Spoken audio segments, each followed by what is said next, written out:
think I'm live.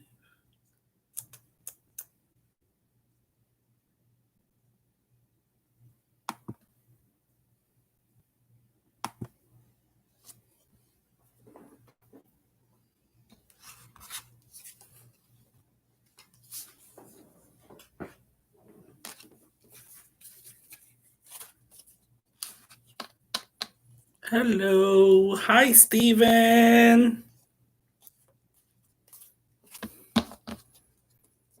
Hi, Lori. Hi, Deborah. How are you guys? I missed you guys. I haven't been on in a while.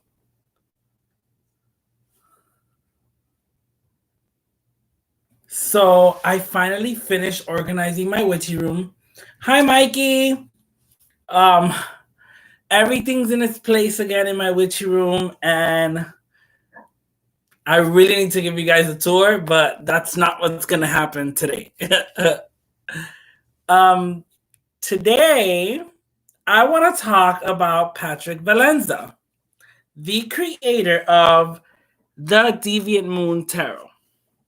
Now, he is known for many other decks and actually a lot of cool things that he's created. Um, and so this is the Deviant Moon. If you're not familiar with the Deviant Moon, I have the borderless edition. If you're not, let me actually turn this on. Oh, that's bright. I got a cute little lamp because I do have a ring light that I recently got, but like the ring light is way too bright. Like it makes me like a little bit sweaty and I feel too hot and sticky and I don't like it. So I got a smaller one. See this cute little thingy that I can put on my little table with my laptop so you guys can see better. So this is the Deviant Moon, the borderless edition, and I love this deck. Out of all the dark decks that I have, this is my all-time favorite. Patrick Valenza, the creator of the Deviant Moon Tarot, has been on a journey for a very long time. His journey started when he was very young, and he speaks about that journey in this amazing book, Deviant Moon Tarot, by Patrick Valenza. And this book is for the deck. I mean, you get beautiful artwork and it goes into definitions of the cards, meanings from the original artwork that he picked up from. How did he create the image? I mean, he goes in depth with the deck, but also in his story and how he first started and his journey on creating what later became the Deviant Moon Tarot. Now, Patrick Valenza has become such an amazing creator. He's always been an amazing creator since a very young age. In the book, you'll see like his artwork from when he was very young and things like that. And it's like this Deviant Moon world was inside of him, and he has created like not just the Deviant Moon.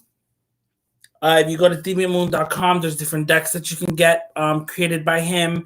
There's different. He has an orphanage. So the whole. This is from Fenwood, right? Now I'm talking about Fenwood. Now Fenwood is a world within Patrick Valenza's realm, right? Or in the realm of Deviant Moon, in that world, in the Patrick Valenza world, we have Mildred Payne. So Mildred Payne was a witch in his world, right? Who lived in Fenwood Asylum or Fenwood Orphanage, I believe it's called.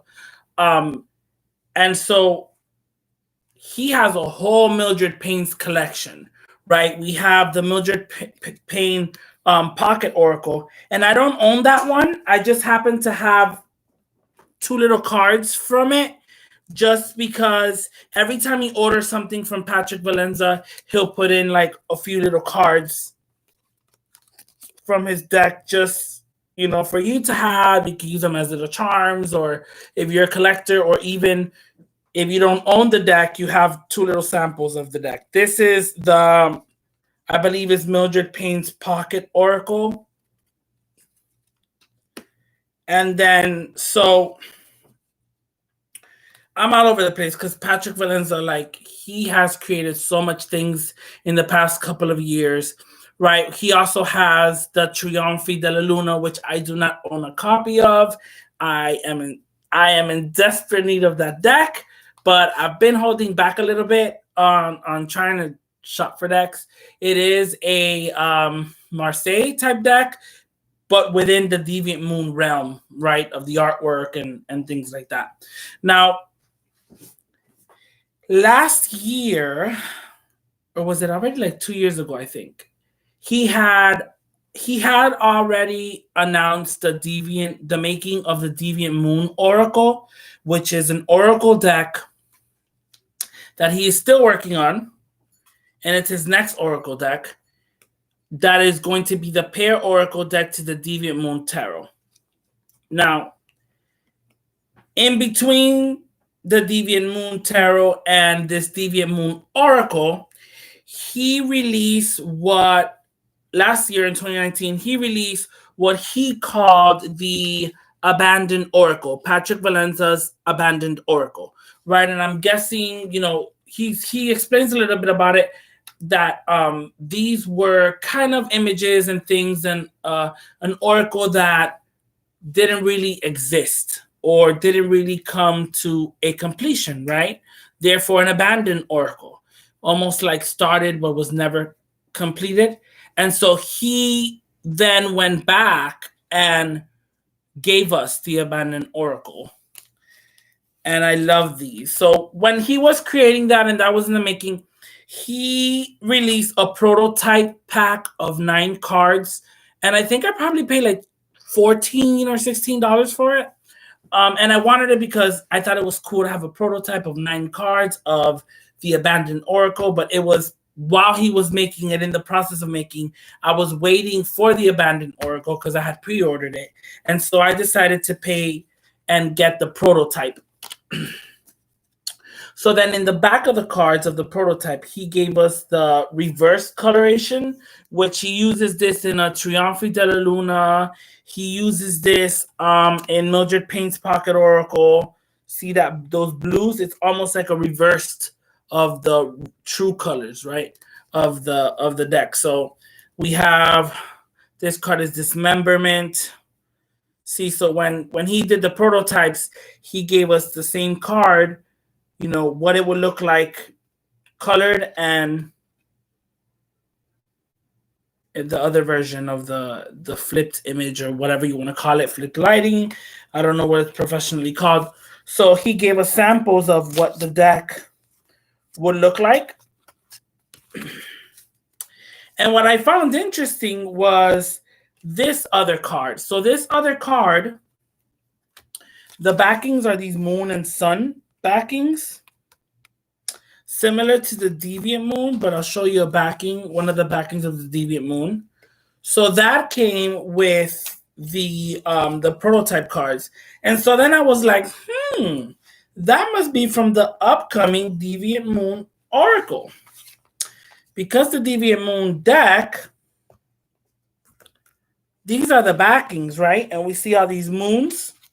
This is a different backing. We get a sun. The center is the sun. And so this card is called the Feast. Very cool and creepy card. So I'm thinking this is a sample of the up-and-coming Deviant Moon Oracle. And I'm excited for it because this is the only thing that I have. He hasn't released it yet. He's in the making of it. I know it's probably going to come 2021. I am very happy with everything I have from Patrick Valenza. I think his artwork is amazing. I love the dark and whimsical, because it is still whimsical. And sometimes even a little bit comical.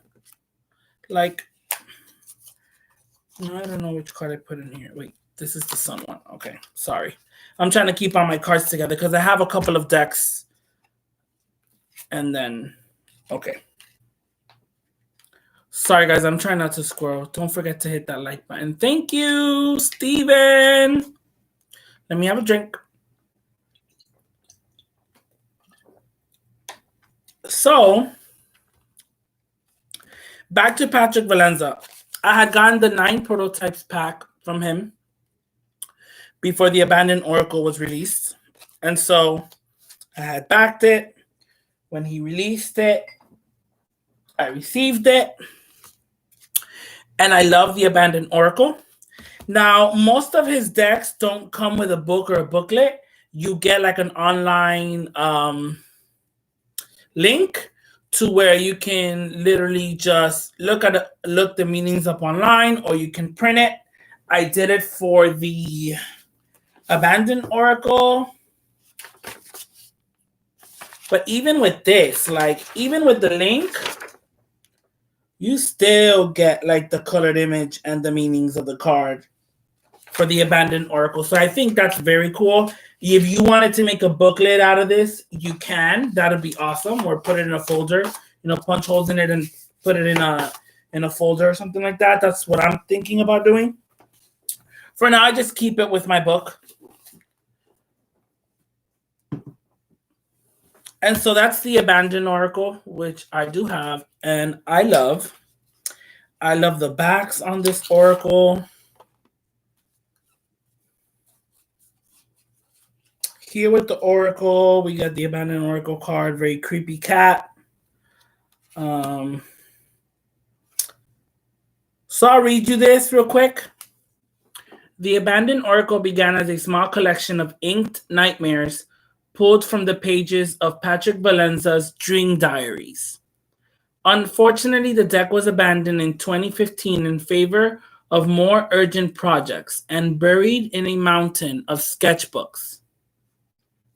However, not wanting to let viable ideas go to waste, several of the forgotten images were later dusted off and reimagined into the upcoming Deviant Moon Oracle.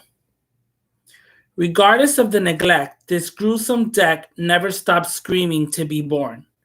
So here it is, pulled from the rubble and alive at last. Enjoy at your own risk. And this is what became the Abandoned Oracle. So the Deviant Moon Oracle, I'm guessing it's going to be in a way incorporated or connected somehow to the Abandoned Oracle, but they're going to be totally different. Like from what I see in that extra card, right?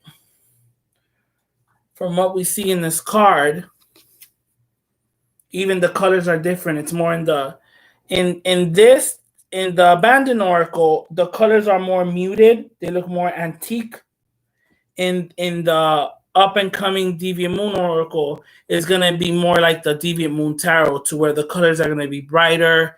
It's going to be this very whimsical world. Now for the Abandoned Oracle, I mean, it's a really cool deck. His artwork, the infant. I mean, these are the backs. His work is just awesome. I love the realm he's created. I really do. I think it's really cool. I think it's really dark. I feel like sometimes it's very comical, very funny. I mean, dark humor. I like dark humor. I find it very entertaining sometimes. Look at this one, ink. She's all inked. It's beautiful. Very cool deck. The twins. I mean, it's a very cool Oracle. I have yet to connect to it. I'm going to be honest. I received it when he released it a few months back. Because work is kicking my butt, I haven't really had a lot of time. And now with the holidays coming is when the craziness starts. So, but I am attempting to connect with it during this Samhain time. And so that is the Deviant Moon Tarot, the Abandoned Oracle, and it's from Deviant Moon Inc. You can shop at deviantmooninc.com. Is it or is it deviantmoon.com? I believe it's deviantmooninc.com. And so another deck that I have by Patrick Valenza that I recently got is Mildred Payne's Oracle of Black Enchantment, Samhain edition. So he does have this. He's released the Samhain edition, which just means the cards are colored in this orange. He has the regular version, and then I think he had another version that I think it was blue colored. Now, these are huge. And in here, I have another Oracle card.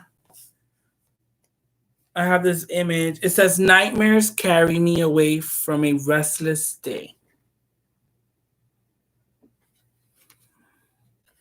It's like a photo, right? And I think this young girl here represents, or it is Mildred Payne. This character, right, that the Oracle of Black Enchantment belonged to. Like the little pocket one, the Mildred Payne's Oracle, this one. I think that's what it's called, guys.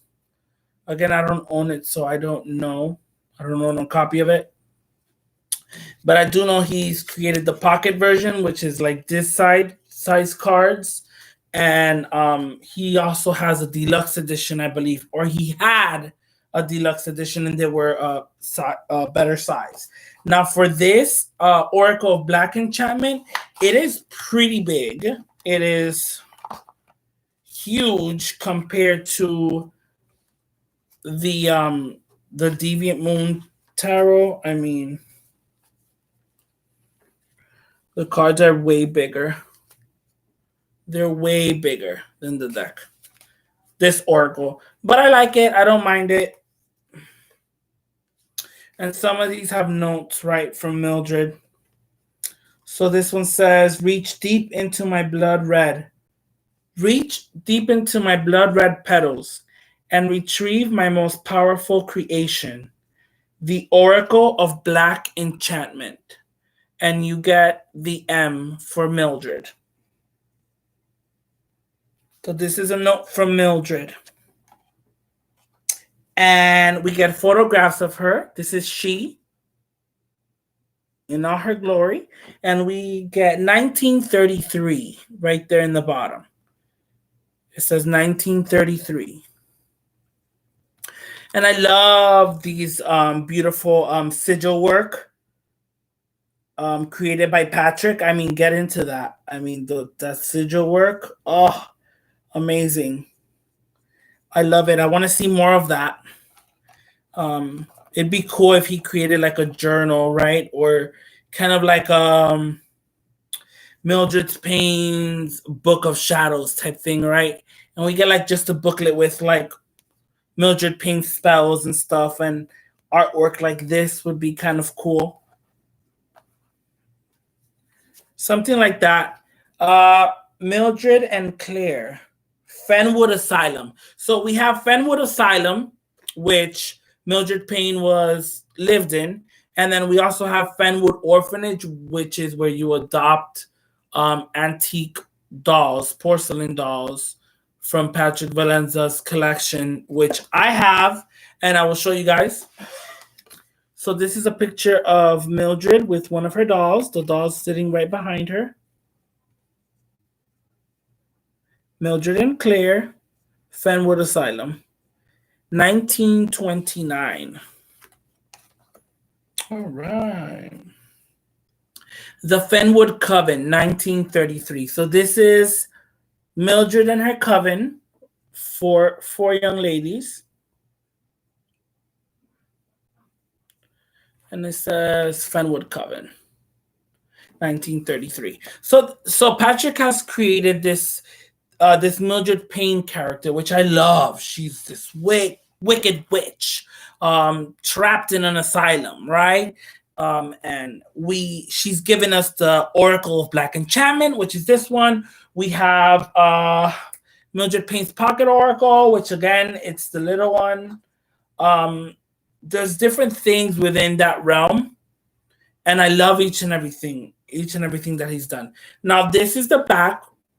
I love that eye. Oh, this is the back of the Oracle of Blank Enchantment, Samhain edition. Now, Samhain edition has the orange coloring. The original, I think, is just like the beige. It looks like it's on parchment almost.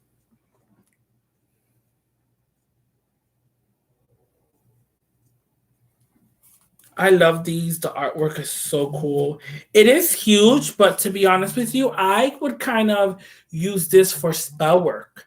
Like, if you come across an image that you like that you can actually use in whatever working you're doing, then why not? Give me 1 second. I'm getting a phone call from work.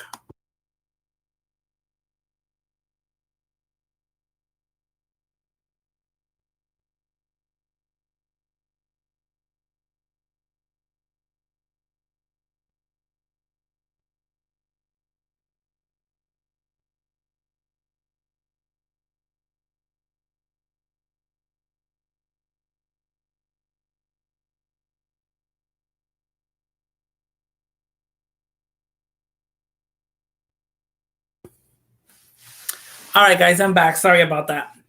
So I just think it's very cool. I haven't printed out the booklet to this, but I have to. But I'll show you. Okay, so this one is card number 3, and this lady is literally chopping off the weeds out of her garden.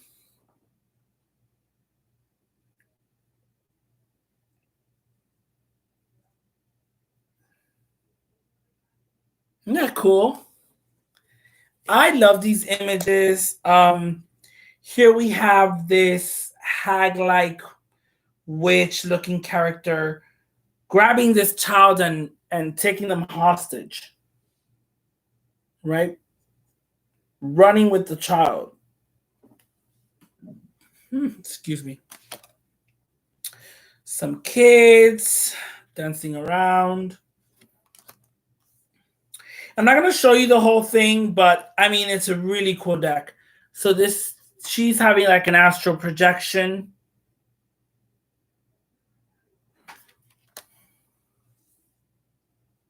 This is an angel speaking to a devil. I love these characters. I mean, Patrick Valenza has my heart when it comes to this dark deck world, this world of dark decks that he's created. And by dark, I don't mean like super scary. I mean, it can be creepy, but for me, I was very iffy about getting the Deviant Moon tarot for a very long time. And when I got it, like I was like, what was I missing out on? Like, why did I not do that before? This this one is the Black Cat. Ah, the Witch's Brew.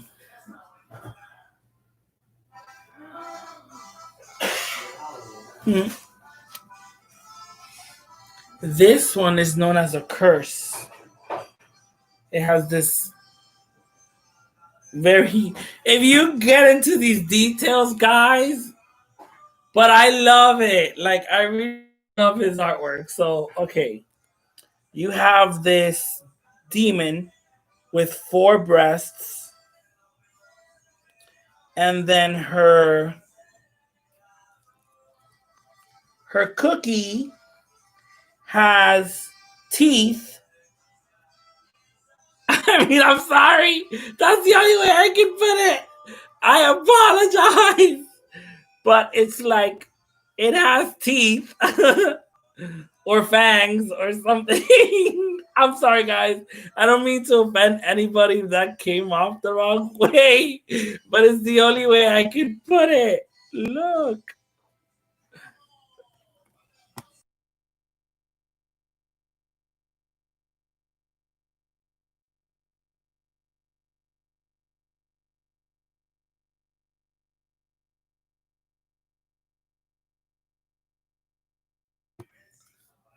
Sorry, guys. So here we have some witches that have been hung.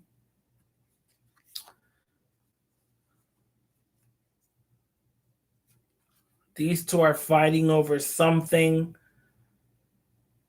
Poor child, it's going to be broken. Or a doll. It could be a doll. Pulled apart. I mean, these are very cool. They're big cards. It is an oracle deck.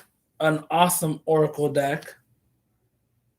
But I would really use this more than just an oracle. I would like to connect to the cards, and depending on what the card really invokes within me, make it into a spell work. You can journal, right? You can have a journal. I really would love to have like something dedicated to my Deviant Moon or Patrick Valenza collection, because I feel my collection is growing and I only want it to continue growing. Like, I'm definitely going to get the Deviant Moon Oracle when it's released. I do not have the Mildred Payne's Pocket Oracle, the little one. I've been wanting to get that. That's on my list. And the Triumphi della Luna is also on my list. I would like to own a copy of those too. So this all comes down to what I recently acquired. So most recently, I acquired the Oracle Black Enchantment Samhain edition, which I believe is still available. But the other day, I was browsing into the Fenwood orphanage, right? And the collection of dolls. And so I thought it was very cool how he shipped them in these little red bags. And we get a certificate of adoption with each doll's name in this beautiful plastic to preserve it. And these are the back. They're Ouija boards. And so now I believe this one, his name is Marcus. He had them he had them under in the Fenwood orphanage in his doll collections that were up for sale. He had him under a group of excuse me. Don't mind my dogs. They're being fed, so they're going crazy. He had this Marcus. He had him categorized under a group of little figures, male figures that were, what did he call them? Something brothers, bastard brothers, or something like that, or I don't know. But there was only 4 of them, and I was able to order one because it was the last one, right? And it's this tiny little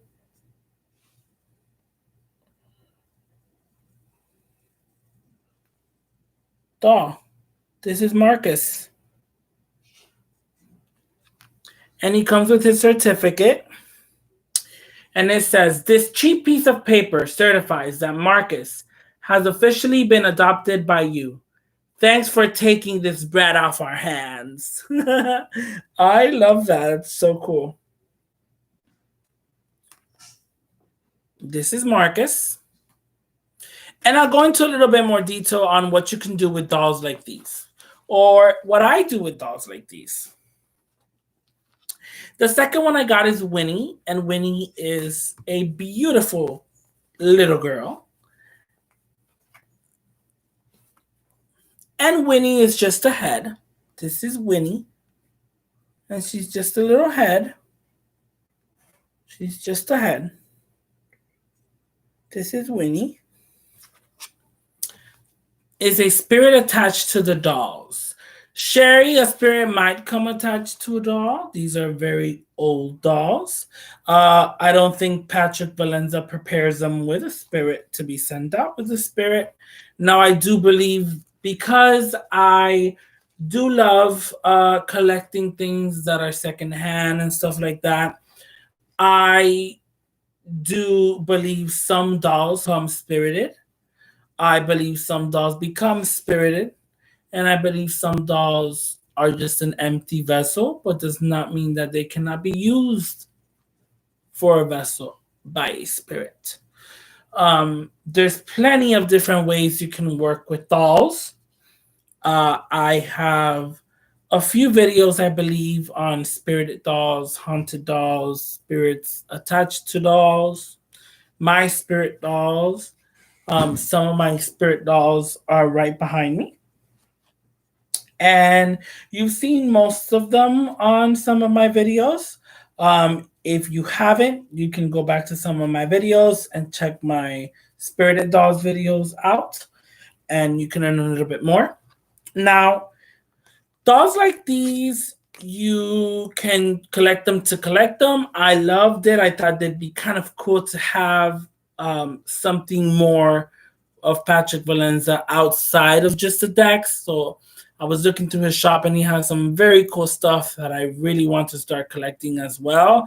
He's an amazing artist, and this Fenwood world he's created, I mean, it is so cool. Like Mildred Payne, and he has an orphanage, and you can collect these dolls and you get a certificate of adoption. And it all depends in your magical practice what you make of it.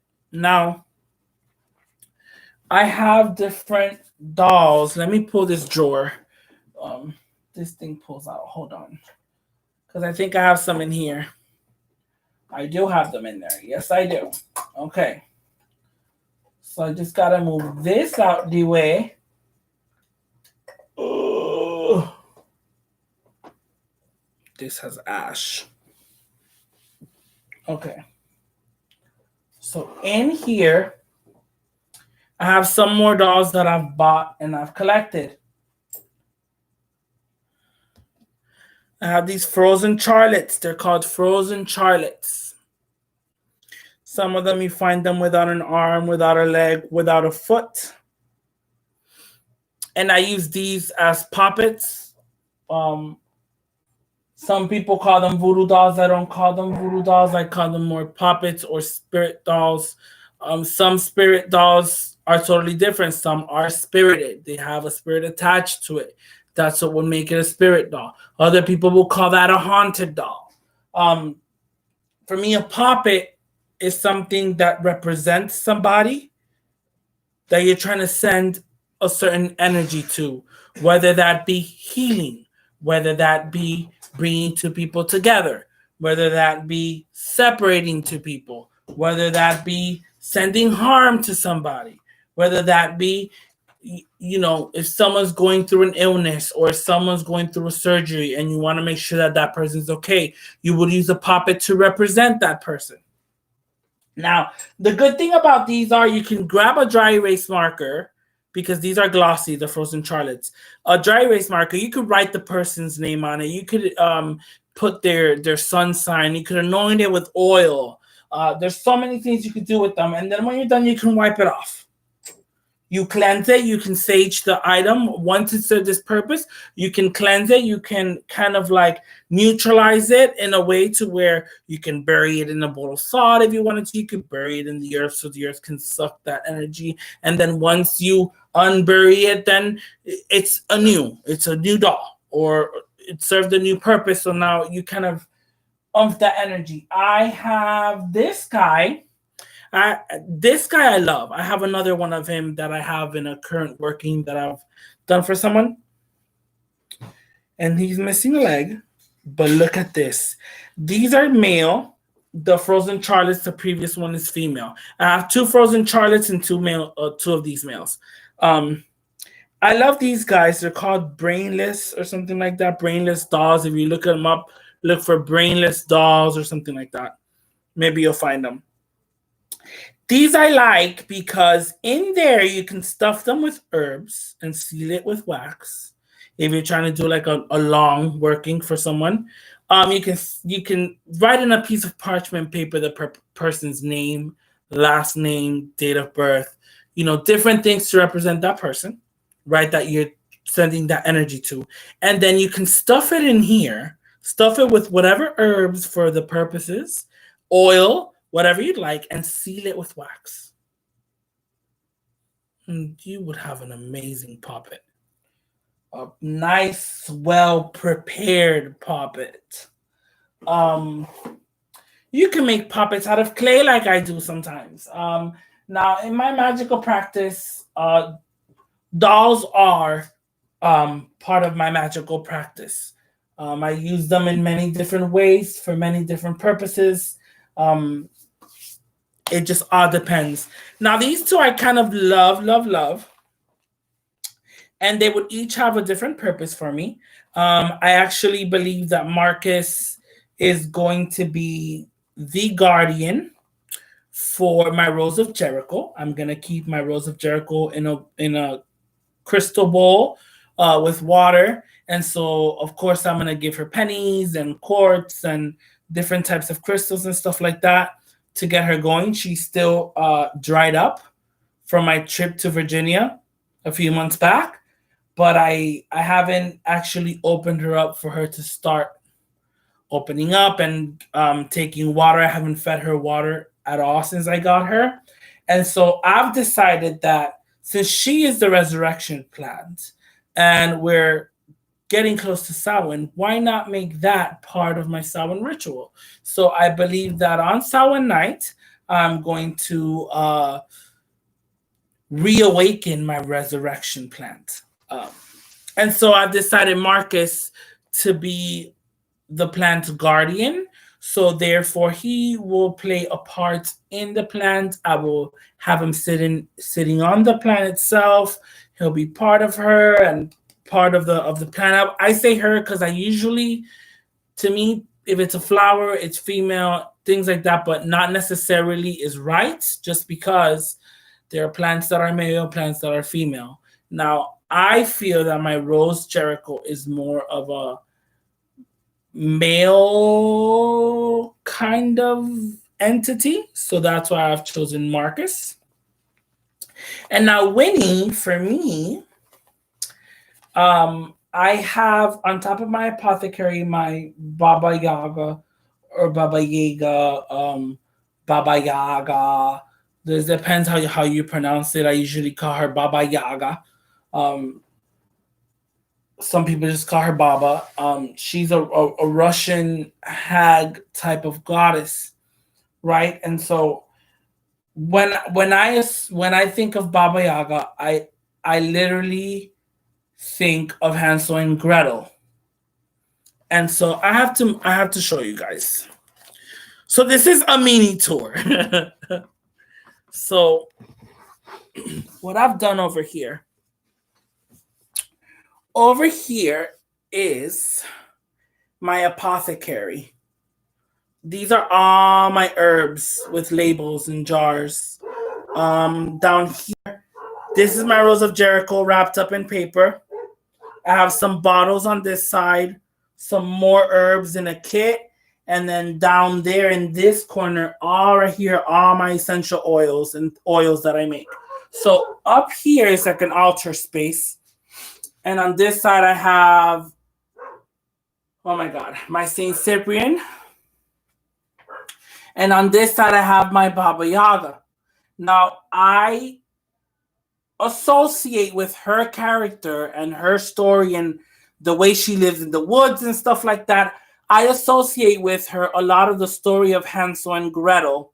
And so I have this cute little house that I've acquired a few years back while thrifting. And these are salt shakers, this pair. And I probably got them for like $1 each. And I use these as puppets for a while and stuff like that. And I still can if I needed to for like a relationship working in between a man and a woman if I had to. But for me, they represent the spirit of Hansel and Gretel, right, as being captured by Baba Yaga. Now, Baba Yaga is a story that's told to children, right? And it comes from Russian descent, Slavic.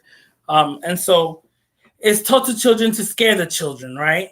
Don't go wandering around into the woods. Baba Yaga's gonna eat you or kidnap you, and we're never gonna see you again.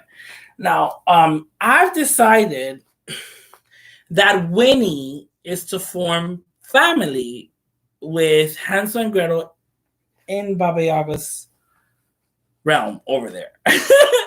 Call me crazy, but I mean I kind of I've received these a few days ago. And of course I touched them, I took them out of the bag and everything. But then it was like they're dying to get out of the bag. They're dying to be where they need to be. And it's like they kind of told me where they had to be. Like it was like, oh, I need to be over here. So Winnie will be over here with Bob. I knew it. That's perfect. Okay, so I'll show you guys again because I need to show you guys. You see when something's meant to be, it's like meant to be. So that's where I put Winnie. She's right there in between Hansel and Gretel.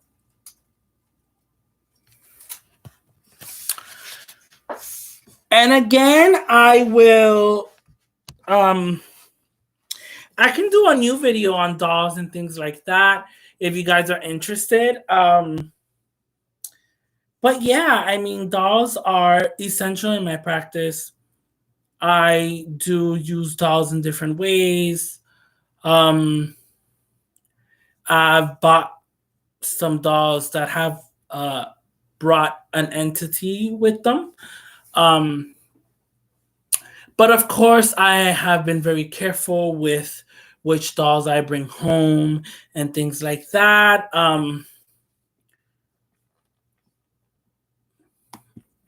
Again, I have spoken about that in previous videos. So if you guys are interested in that, you can definitely check my previous videos out. So I'm 42 minutes in. Thank you for joining me. Sorry if I took too long, if I rambled too much. I kind of squirreled all over the place. This started with Patrick Valenza and it ended with Baba Yaga. So again, thank you for tuning in. Please give me a thumbs up if you enjoyed my video. Check out my previous videos and look out for new ones. And yes, I love Patrick Valenza. You should check out his stuff. It's freaking awesome. I cannot wait to get the copy of Triunfo de la Luna and a copy of Mildred's Payne Pocket Oracle. All right, guys. Have a good night.